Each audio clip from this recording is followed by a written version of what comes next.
குறிப்பாக இந்த இந்த இந்த இந்த ஃபித்னா கூடிய இடங்கள்ல, குறிப்பா காத்தாங்குடி போன்ற இடங்கள்ல. என்னது காத்தாங்குடி ஃபித்னா கூடின இடமா? ஃபித்னான்னு தெரியும் தானே, குழப்பம் கூடினது.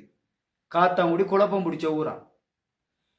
தண்ணி ஊத்தின ஈரம் இன்னும் காயல் என்ற மாதிரி முஸ்லிம் காங்கிரஸுடைய தலைவர் ரவுஃப் ஹக்கீம் விஷயத்துல அரசியலுக்காக அவர் தன்மானத்தில் விளையாடாதங்க அப்படின்னு சொல்லி பேசின வீடியோ இன்னும் நிறைய பேரை போய் சேராத நேரத்தில் இந்த வீடியோ அப்லோட் பண்ணதுக்கு அப்புறம் தான் நிறைய பேர் எனக்கு அனுப்பினாங்க, நீங்க இப்படி பேசியிருக்கிறீங்க, ஆனா நம்ம ஊரை பத்தி இவர் எப்படி பேசியிருக்கிறார் பாருங்கன்னு சொல்லி.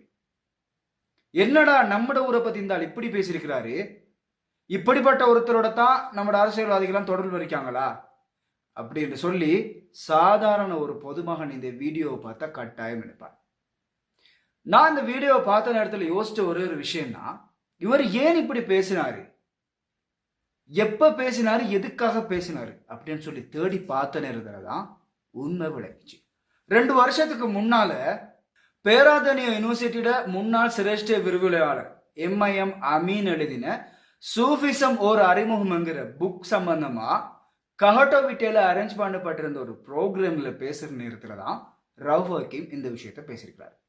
அவர் அங்க பேசுறப்போ, இந்த நூல் நாட்டின் சகல பாகங்களுக்கும் போக வேண்டும், சகல பாகங்களிலும் இதற்கு பிரசித்தம் கொடுக்க வேண்டும்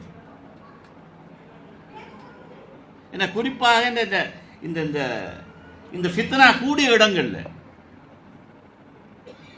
குறிப்பா காத்தாங்குடி போன்ற இடங்கள்ல இந்த புத்தகம் வெளியிடப்பட வேண்டும் நான் நினைக்கிறேன்.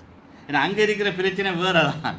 ஏண்டா இந்த வஹ்ஜத்துல் வஜூத் என்ற விஷயத்த கொஞ்சம் அப்படி சில இடங்கள்ல கொஞ்சம் கொஞ்சம் கூடுதலான திரிவுபடுத்தப்பட்ட விஷயங்கள் நடக்குது. அது இப்படித்தான் இவர் பேசினாரு.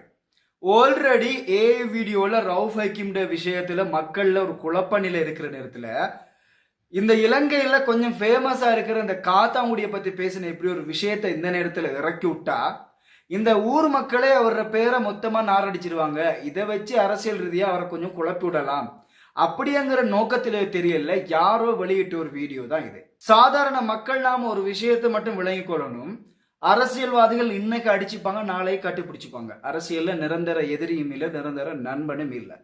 ஒரு அரசியல்வாதியில ஒரு பிரச்சனை வருகுது அப்படின்னு சொன்னா அதை வச்சு நாம அடிபிடிப்பட்டு நமக்குள்ள சண்டை பிடிச்சு கொள்ளக்கூடாது. இப்படியான விஷயங்கள் நடக்கிற நேரத்துல நம்ம சாதாரண மக்கள் எப்படி நடந்துக்கணுங்கிறதுக்காக தான் நேற்றைய பதிவும் இன்றைய பதிவும். இதை பேசுறதுக்கெல்லாம் ஒரு அரசியல்வாதியாவோ இல்ல அரசியல் பெரிய சிந்தனையாளரெல்லாம் இருக்க வேண்டிய அவசியம் இல்லை. சாதாரண ஒரு பொதுமகனா நோமலா யோசிச்சாலே போதும் இந்த விஷயம் தெளிவாக விளங்கும்.